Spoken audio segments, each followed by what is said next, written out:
Good morning everyone. Welcome to PW only IAS.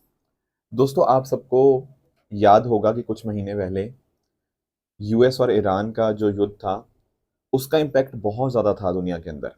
Impact देखो अभी भी है, पर उस टाइम के ऊपर ज़्यादा इम्पैक्ट था। हमारे ऊपर भी एलपीजी का क्राइसिस भी हमें थोड़ा देखने को मिला था। क्रूड ऑयल के भी यहाँ पे कुछ कंसर्न्स हमें यहाँ पे देखने को मिले थे। एंड इनफैक्ट ना उस टाइम अगर हम बात करें, हमारे एक्सपोर्ट्स वेस्ट एशिया के अंदर जो होते हैं उसमें कमी आ गई थी। बट अब जैसे-जैसे वापस शिपिंग लेन्स वापस से रीरूट हुई हैं, उसके माध्यम से हमारे जो एक्सपोर्ट्स हैं, वो आपको बढ़ते हुए देखने को मिलेंगे।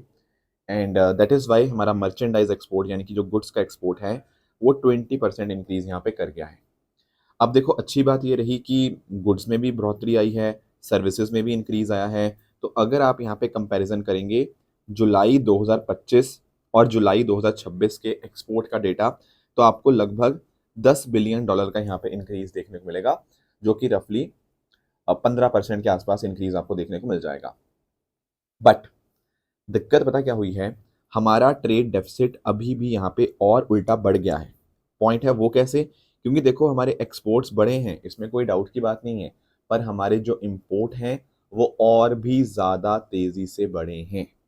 इस वजह से हो क्या रहा है, हमारा ट्रेड डेफ़िसिट वाइडन हो गया है पहले के मुकाबले। आप यहाँ पे चेक कर सकते हो, इम्पोर्ट और भी तेज़ी से इंक्रीज़ हुए हैं, that is why it has increased, right? एक और मुद्दा हमें यहाँ पे नोटिस करने को मिलेगा, वो नीट प्रोटेस्टर्स के बारे में ही है। देखो एक तो पॉइंट ये है कि झारखंड के अंदर जो स्टूडेंट्स के द्वारा प्रोटेस्ट किया गया है, अब उसमें बहुत सारा लोग समर्थन यहाँ पे कर रहे हैं और स्टूडेंट्स की जेन्युइन डिमांड्स भी हैं। अब वहाँ पर पुलिस ने प्रोटेस्टर्स के ऊपर एफआईआर दर्ज कर दी है। क्यों? क्योंकि पुलिस का ऐसा कहना है कि बहुत सारे लोग ऐसे थे जो यहाँ पे लॉ एंड ऑर्डर प्रॉब्लम यहाँ पे क्रिएट कर रहे हैं। कुछ ऐसे लोग यहाँ पे आ गए हैं जो प्रोटेस्ट को भंग करने की कोशिश कर रहे हैं या फिर उसका मिसयूज़ करने की कोशिश कर रहे हैं। तो देखो लॉ एंड ऑर्डर मेंटेन करने के लिए इट इज़ इम्पोर्टेंट कि हाँ, पुलिस अपना काम करे। पर ज़रूरत से ज़्यादा जब बच्चों के ऊपर आप लाठियाँ बरसाते हो, वो किसी भी तरह से जस्टिफ़ाई नहीं किया जा सकता। इनफैक्ट ना जब जंतर-मंतर के ऊपर प्रोटेस्ट हुए थे, उसमें भी पुलिस के द्वारा मास सर्वेलेंस का इस्तेमाल किया गया। आप लोगों ने कुछ वीडियोज़ देखी होंगी जहाँ पर जो-जो प्रोटेस्ट में आया था, उनकी प्रोफाइलिंग की जा रही थी। कई ऐसे लोग भी थे जिनको अपनी नौकरी से निकाल दिया गया क्योंकि उन्होंने प्रोटेस्ट में पार्टिसिपेट किया।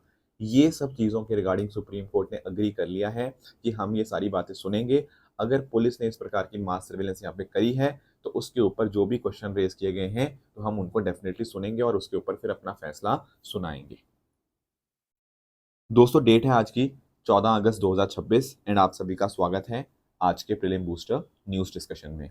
स्टार्ट करने से पहले मैं आप सबको बता दूं कि हमारी टीम के द्वारा जो इंडिपेंडेंस डे ऑफर्स चल रहे हैं, उसके माध्यम से हमारे सभी बैचेस के ऊपर बहुत अच्छे डिस्काउंट्स आपको देखने को मिल जाएंगे। जैसे अगर मैं बात करूं प्रहार बैच की 2027 के लिए, संकल्प बैच 2028 के लिए एंड सिमिलरली जो सृजन प्री प्लस मेंस बैच है 2027 के लिए, बहुत ही कम दाम के अंदर आपको देखने को मिलेगा। इसके साथ ही साथ आपके जो ऑप्शनल बैचेस हैं, जो सी सेट बैचेस हैं, इन सब का प्राइस भी काफ़ी कम कर दिया गया है।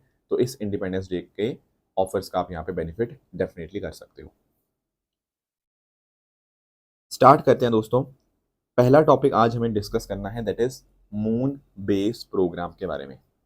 दोस्तों अभी पता क्या हुआ है कि नासा, जो कि यूएस की स्पेस एजेंसी है, उसने इसरो को इनवाइट किया है कि आप भी हमारा मून बेस प्रोग्राम को आप ज्वाइन कर लीजिए। अब क्वेश्चन ये आता है, ये मून बेस प्रोग्राम आखिर है क्या? देखो बेस समझते हो, बेस जैसे कई बार आप लोगों ने मिलिट्री बेस सुना होगा, है ना? अलग अलग कंट्रीज अपने अलग अलग देशों में मिलिट्री बेस बना के बैठी होती हैं। अब ऐसा ही नासा पता क्या चाहता है? नासा चाहता है कि मून के ऊपर भी ना एक जगह ऐसी हो जहां पर लंबे समय तक हम ह्यूमन प्रेजेंस इंश्योर कर पाए, यानी कि मून के ऊपर भी हम बेस बना पाए। अब मून में बेस कहाँ बनेगा? ये मून का जो साउथ पोल है ना, उस साइड आपको ये बेस आपको देखने को मिलेगा।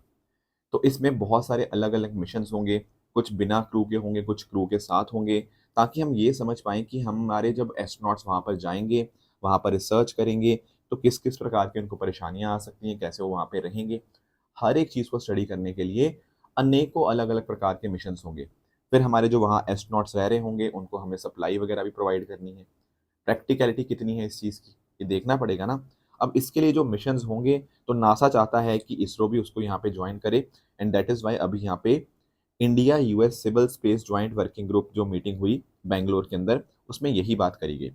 और एक्चुअली अगर आप नोटिस करोगे तो इससे ह्यूमन प्रेजेंस सस्टेन रहेगी लंबे समय तक, एक्सप्लोरेशन रिसर्च कर पाएंगे, डीप स्पेस टेक्नोलॉजी वहाँ पर किस प्रकार की हमें चाहिए होगी, हर एक चीज़ का हमें यहाँ पे आइडिया लग पाएगा। और आप ज़रा नोटिस करेंगे कि नासा और इसरो के बीच में ना जो कोलैबोरेशन है, कोऑपरेशन है, वो पिछले कई सालों में बढ़ती ही जा रही है। फॉर एग्जांपल आपने नोटिस किया होगा कि आर्टेमिस अकॉर्ड जो हमें देखने को मिलता है, उसके अंतर्गत दोनों साइड्स ने अग्री किया है कि हम साइंटिफिक डेटा को एक दूसरे के साथ शेयर करेंगे। फिर ह्यूमन स्पेस लाइट जो टेक्नोलॉजीज हैं वहाँ पर हम अग्री कर रहे हैं। फिर नाइसार जो मैंने डिस्कशन भी किया था प्रीलिम बूस्टर के अंदर, NASA ISRO synthetic aperture radar. अब यहाँ पर तो निसार के अंतर्गत हमने ये डिसाइड किया था कि हम किस तरह से अर्थ को ऑब्जर्व करते हैं, ठीक है ना, तो वो अर्थ ऑब्जर्वेशन यहाँ पे हमारे लिए काफ़ी आसान हो जाएगा। हम नेचुरल हजार्ड्स को मॉनिटर कर पाएंगे, तो उसके लिए दोनों देश यहाँ पे साथ में आए हैं। फिर इसके अलावा ह्यूमन स्पेस फ्लाइट टेक्नोलॉजीज में, है ना, तो इस प्रकार से scientific data, scientific governance, space governance, इन सब चीज़ों के अंदर दोनों देश यहाँ पे साथ मिलकर काम कर रहे हैं। इनफैक्ट ना दोनों साइड्स ने अपने मल्टीलैटरल एफर्ट्स जो थे रिव्यू किए United UN committee on peaceful use of outer space. अब पॉइंट पता क्या है, ये जो कमेटी है ये 1959 में बनाई गई थी और ये प्रमोट करती है क्या, peaceful safe and sustainable use of outer space. Outer space में आप नोटिस कर पाओगे एक तो आउटर स्पेस ट्रीटी है, इसके अलावा आपके और rescue agreement, liability convention, registration convention, moon agreement, इसके अंदर ये 5 अलग अलग प्रकार की ट्रीटीज हैं। तो बात यही होती है कि क्या हम ये सारी चीज़ों के ऊपर ऐसा ना होना हो कि आउटर स्पेस जो सबको बिलोंग करती है उसका कोई एक सिंगल कंट्री मिसयूज करे।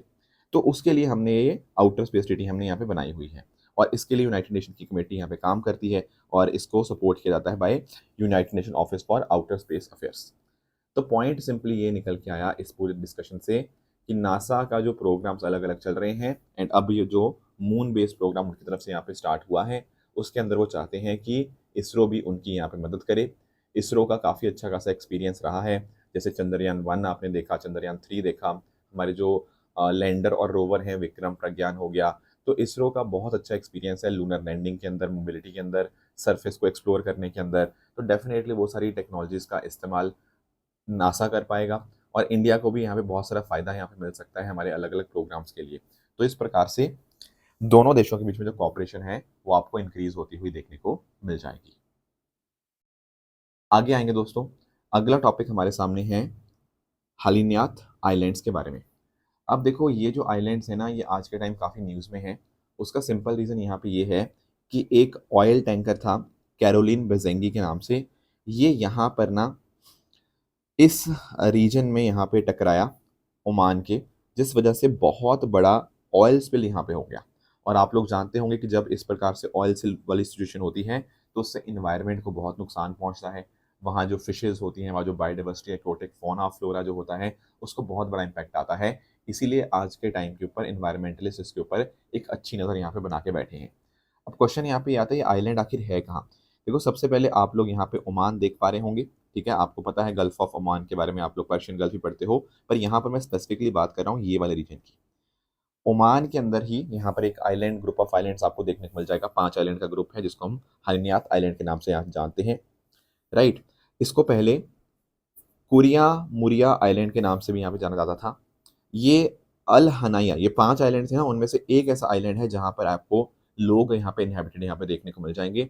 2025 में इसको प्रोटेक्टेड नेचुरल रिजर्व का दर्जा भी यहाँ पे दिया गया।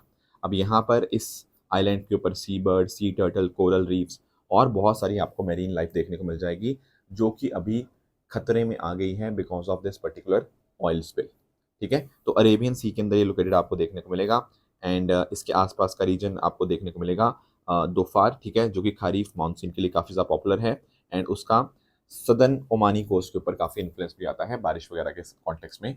तो ये सारी बातें इस स्पेसिफिक ग्रुप ऑफ आइलैंड के बारे में आपको पता होनी चाहिए।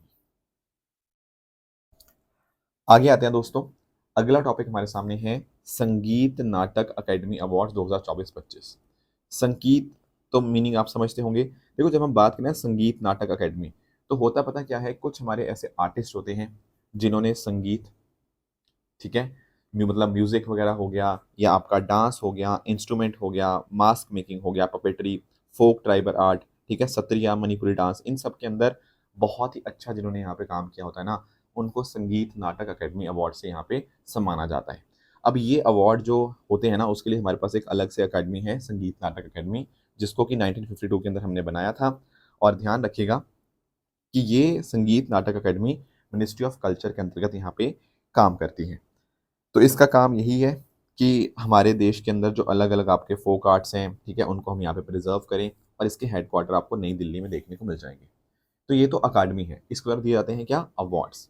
अवार्ड्स हमारे देश में ये वाले 1952 के अंदर ही स्टार्ट हुए, और यहाँ पर आप नोटिस कर पाओगे कि अकेडमी फेलोशिप जिनको मिलते हैं उनको 3 लाख रुपए मिलते हैं, और अकेडमी अवार्ड वालों को 1 लाख रुपया मिलेगा, और साथ में आपका तम्रपत्र, तम्रपत्र बेसिकली कॉपर प्लेट होती है वो मिलती है, और अंग वस्त्रम, अंग वस्त्रम का मतलब आपका एक प्रकार का जैसे एक कपड़ा नहीं होता, जैसे आप किसी को जैसे किसी को मतलब जो कंधों पे ढकने के लिए आप दे देते हैं शोल्डर्स के ऊपर, ठीक है, जैसे किसी को आपने कुछ चादर दे दी, ठीक है, वो सब आ जाता है यहाँ पे। तो इस प्रकार से अकेडमी उन लोगों को यहाँ पे अवार्ड देती है जो कि यहाँ पर बहुत शानदार काम यहाँ पे करते हैं, ठीक है। तो ये होते हैं संगीत अकेडमी अवार्ड्स। अब यहाँ पर इस बार बहुत सारे हमारे नॉर्थ ईस्टर्न इंडिया से यहाँ पे आर्टिस्ट हैं, तो ये न्यूज़ और भी ज़्यादा यहाँ पे पॉपुलर बन जाती है। आगे आते हैं, अगला टॉपिक हमारे सामने है इबोला वायरस डिजीज़ के बारे में। देखो, इबोला मैंने ना पहले भी डिस्कशन किया था, पर टाइम हो गया था, तो मैंने सोचा एक बार दोबारा डिस्कस कर लेते हैं। सबसे पहले तो इबोला के बारे में ही थोड़ा स्टडी करते हैं। ये अपने आप में एक वायरस डिजीज़ है, ठीक है। अब नोटिस आप करिएगा, इबोला को पहली बार ना 1976 के अंदर आइडेंटिफाई किया गया था। उस टाइम हमने देखा था साउथ सूडान में, और आपका डेमोक्रेटिक रिपब्लिक ऑफ कॉन्गो में यम्बुकू करके एक जगह है, वहाँ पर इसका आउटब्रेक हुआ था। अब वहाँ पर इबोला नदी के पास में ये आउटब्रेक हुआ, इसीलिए इस डिजीज़ का नाम इबोला रख दिया गया। ये जो इबोला वायरस डिजीज़ है, ये दरअसल में ऑर्थो इबोला वायरस के द्वारा कॉज की जाती है, जो कि फिलोविरिडी फैमिली को यहाँ पे बिलोंग करते हैं।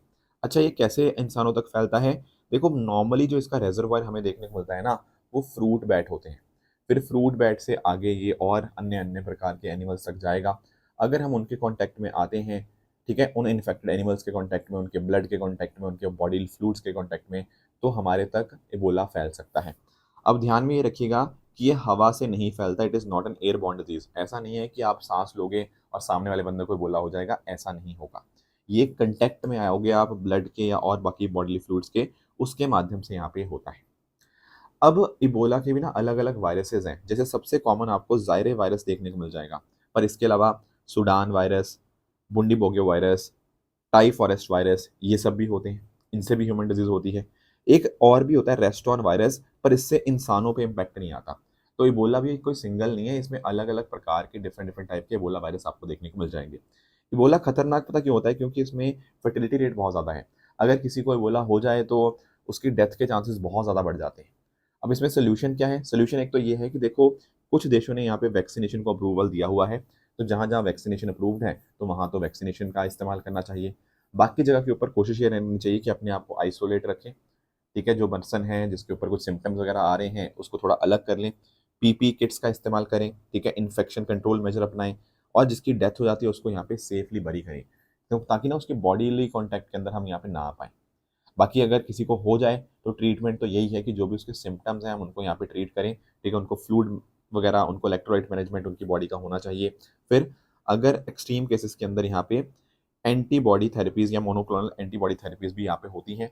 पर ध्यान रखिएगा, ये जो एंटीबॉडी थेरेपी है ये केवल ज़ायरे इबोला वायरस के लिए है, जो बाकी और प्रकार के मैंने इबोला वायरस आपको बताए थे उस केस में ये एप्लीकेबल नहीं है। अब आप में से कुछ बच्चे बोलेंगे, सर बाकी सब तो समझ आ गया कि इबोला होता क्या है, पर हम इस टॉपिक को आखिर पढ़ क्यों रहे हैं?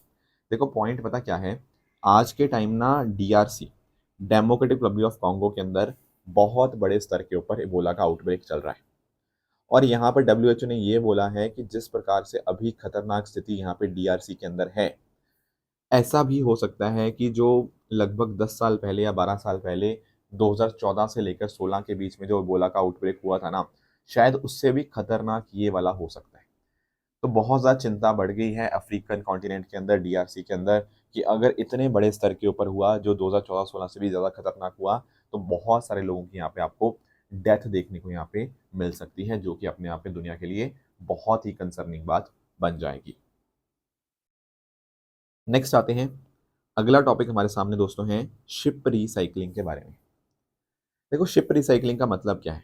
आप लोगों ने देखो किया सुना होगा, जैसे शिप है, अब शिप काफ़ी साल तक काम करेगी, पर जब पूरा हालत उसकी शिप की खराब हो चुकी है, ऐसा थोड़ी है कि शिप बिल्कुल वेस्ट है। नहीं, शिप से भी आप कुछ चीज़ें रिकवर कर सकते हो। फॉर एग्जांपल, आप शिप से स्टील रिकवर कर सकते हो, कुछ नॉन फेरस मेटल्स रिकवर कर सकते हो, मशीनरी रिकवर की जा सकती है, रीयूजेबल मटेरियल आप यहाँ पे रिकवर कर सकते हो। आप लोगों ने कंसेप्ट सुना ना सर्कुलर इकोनॉमी का, जहाँ पर हम बात करते हैं क्या? हम बात करते हैं वेस्ट से वेल्थ क्रिएशन की। तो अगर शिप का इस्तेमाल नहीं किया जा सकता, तो शिप के अलग-अलग मटेरियल्स का तो इस्तेमाल किया जा सकता है ना। ये सब चीज़ें वापस इस्तेमाल कर लेंगे हम कहीं न कहीं, है कि नहीं? इसको बोलते हैं शिप रिसाइक्लिंग। अब शिप रिसाइक्लिंग में बहुत सारे हज़ार्डस मटेरियल्स भी होते हैं, तो बहुत ही ध्यान से शिप को रिसाइकिल करना होता है और इसीलिए हमारे पास क्या है? We have a Hong Kong convention. Hong Kong convention for safe and environmentally sound recycling of ships. अब यहाँ पर स्टैंडर्ड दिए गए हैं कि किस प्रकार से आप शिप की रिसाइकलिंग करेंगे सेफली, ताकि एनवायरनमेंट को, पानी को, है ना, नुकसान ना हो। हैजार्डस जो वेस्ट है उनका सही ढंग से यहाँ पे मैनेजमेंट होना चाहिए। 2025 के अंदर ये फोर्स में आया, ठीक है ना। एंड अगर आप ज़रा नोटिस करोगे ना, इसमें भारत ने बहुत ही शानदार काम किया है। आज के समय दुनिया में सबसे बड़ा शिप रिसाइकलिंग नेशन वो भारत ही है, ठीक है। पिछले सालों में आप नोटिस करोगे नंबर 30% के आसपास था दुनिया का ग्लोबल रिसाइकलिंग का, पर आज के टाइम में नंबर 35.4 बढ़ चुका है। तो इस प्रकार से इंडिया दुनिया का सबसे बड़ा शिप रिसाइकलिंग नेशन यहाँ पे बन चुका है। टॉप रिसाइकलर्स की बात करें तो वहाँ इंडिया के अलावा बांग्लादेश, पाकिस्तान, तुर्की, ये सब आपको देश देखने को मिल जाएंगे, ठीक है ना। इंडिया के अंदर अच्छी बात एक और भी है कि इंडिया के अंदर ना इन्वायरमेंटली कंप्लायंट रिसाइकलिंग होती है। देखो शिप को रिसाइकिल करना एक अलग बात है, पर शिप को इन्वायरमेंट फ्रेंडली वे के अंदर रिसाइकलिंग करना वो बहुत ज़्यादा अपने आप में इंपॉर्टेंट बन जाता है और इंडिया एक्चुअल में वही चीज़ कर रहा है। अगर हम बात करें 2025 की, तो लगभग 2.99 मिलियन टन, मतलब ग्रॉस टन ऑफ शिप्स हमने यहाँ पे रिसाइकल करी, जो कि 2024 के नंबर से 60% ज़्यादा था। इनफैक्ट ना आपको बहुत फेमस एग्जाम्पल आपको पता होगा, जो हमारा एयरक्राफ्ट कैरियर हुआ करता था ना आईएनएस विराट, हमने उसको भी रिसाइकल किया। तो इतने ज़्यादा जो कॉम्प्लेक्स एयरक्राफ्ट कैरियर्स हैं, अगर हम उसको डिसमेंटल कर रहे हैं, उसमें से वैल्यूएबल चीज़ों को हम रिकवर कर रहे हैं, तो दैट क्लियरली शोज़ कि भारत काफ़ी शानदार यहाँ पे काम कर रहा है। ये सारा काम कहाँ हुआ? अलांग गुजरात के अंदर। बहुत ही फेमस ये जगह है अलांग गुजरात, जो कि इस रिसाइक्लिंग के लिए बहुत ही दुनिया भर के अंदर फेमस है। इंडिया में नहीं, दुनिया भर में फेमस है अलांग जो जगह है। फिर अगर मैं बात करूँ, यहाँ पर हमारे देश के अंदर कुछ एक्ट्स भी हैं। एक है शिप रिसाइक्लिंग एक्ट 2019। ये मेन एक्ट है हमारा, जो कि एम्पावर करता है डायरेक्टर जनरल ऑफ शिपिंग को as a national authority for regulating ship recycling. फिर रूल्स एंड रेगुलेशन इसके है, शिप रिसाइक्लिंग रूल्स हो गया, शिप रिसाइक्लिंग रेगुलेशन हो गया कि कैसे वर्कर सेफ्टी इंश्योर करनी है, सारी चीज़ें। इसके अलावा ना भारत जो है वो inventory of hazardous material approach, IHM approach का यहाँ पे फॉलो करता है, जिसके माध्यम से हम ना एक पूरा डेटा मेंटेन करते हैं कि जब हमने यहाँ पर शिप को देखा तो उसमें क्या-क्या हज़ार्डस सब्सटेंसेस प्रेज़ेंट थे और उसके रिसाइकिल होने के बाद क्या-क्या प्रेज़ेंट है। तो इस प्रकार से हज़ार्डस मटीरियल को कैसे मैनेज करना है, भारत उसके अंदर भी एक अच्छा काम यहाँ पे आपको करता हुआ देखने को मिल जाएगा। तो ये कुछ टॉपिक्स थे जो आज हमें डिस्कस करने थे। अब रही बात ट्रू एंड फॉल्स स्टेटमेंट की, यहाँ आपके सामने कुछ स्टेटमेंट्स हैं, इनको आप पढ़िएगा, बताइएगा इनमें से कौन-सा सही है, कौन-सा गलत है। एंड जो कल मैंने आपको होमवर्क दिया था, एक था नेचुरल कैलामिटी के बारे में। अब मैंने आपको बताया था कि नेचुरल कैलामिटी डिफाइंड नहीं है डिज़ास्टर मैनेजमेंट एक्ट के अंतर्गत, डिफाइंड है डिज़ास्टर। जो बोलता है कोई कैटास्ट्रॉफ, कोई मिसहैप, कोई कैलामिटी, चाहे नेचुरल या मैन मेड कॉजेज़ की वजह से हो, उसको हम डिज़ास्टर बोलते हैं, पर नेचुरल कैलामिटी नहीं है डिफाइंड। इसीलिए पहला स्टेटमेंट अपने आप में इनकरेक्ट बनेगा। सेकंड स्टेटमेंट की बात करें ट्रोपोस्फेरिक ओज़ोन की, मैंने आपको बताया था कि ओज़ोन आपको ट्रोपोस्फेयर यानी कि धरती के पास में भी मिल जाती है, पर ऊपर वाली हाइट में मिलती है। जो ट्रोपोस्फेयर वाली होती है, वो तो एक प्रकार का पॉल्यूटेंट होती है और ये तो ह्यूमन हेल्थ के लिए, वेजिटेशन के लिए नुकसानदायक होती है। स्ट्रेटोस्फेयर वाली जो ओज़ोन होती है, वो यूवी रेज़ को यहाँ पे ब्लॉक करती है, तो दैट इज़ बेनिफिशियल। इसलिए सेकंड स्टेटमेंट भी अपने आप में गलत होगा। लेक मीड की बात करें, तो ये तो यूएस के अंदर थी। डिस्कस किया था ना वहाँ पे कोलोराडो रिवर के ऊपर जो हूवर डैम था, उसके द्वारा जो रिजर्वायर फॉर्म किया गया है, दैट इज लेक मीड। तो ये थर्ड स्टेटमेंट भी अपने आप में इनकरेक्ट ही होगा। तो all the statements are false in this particular case. तो यही थी हमारी आज की डिस्कशन। इसी तरह से आप सब लोग हार्डवर्क करते रहिए। Thank you so much for joining. All the very best. जय हिंद, जय भारत।